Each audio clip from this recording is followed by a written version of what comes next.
The Ministry of Tourism, Wildlife and Heritage through the Natural Products Industry (NPI) has kicked off the Indigenous knowledge documentation and digitalization of traditional assets among the Kipsigis community in Kericho County.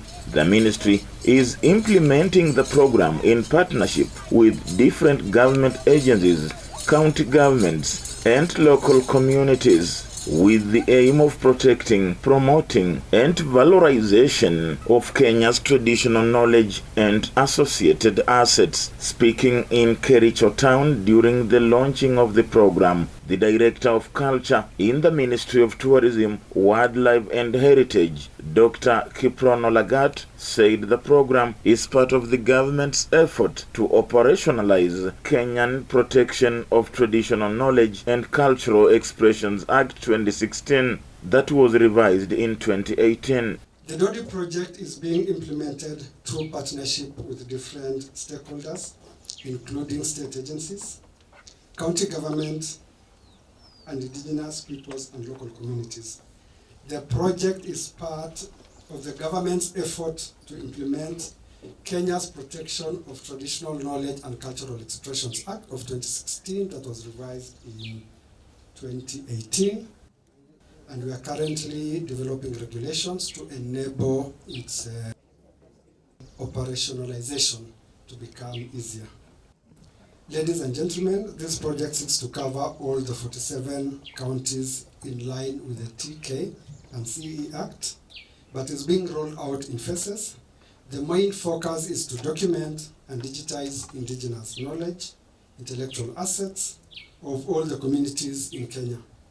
Dr. Lagat mentioned that the program will specifically implement Section 8, which obligates the national government to establish mechanism for digital repositories for knowledge and culture expressions documented and registered by the county government. The director was confident that the digital equipment donated by the national government, including computers and cameras, will enhance the digitalization exercise that will lead to the creation of innovation bank within the county, where intellectual heritage resources pertaining to the traditional knowledge and cultural expression will be stored. According to the Natural Products Industry NPI coordinator, Dr. Evan Staracha, a team of 30 young champions for culture have been trained and equipped with knowledge and skills to undertake the documentation and digitalization of the cultural assets in all the 6 sub-counties of Kericho County.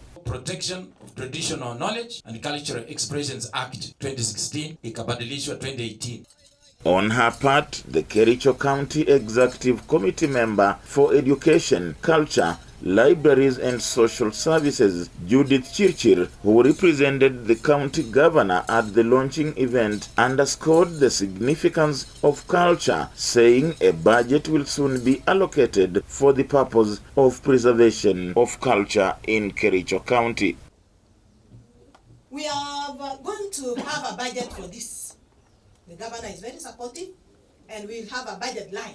We'll have a budget line for our culture, for this activity. We did not have it before, but now going forward, we are going to include it in our budget. As we are making the budget, all this will be considered.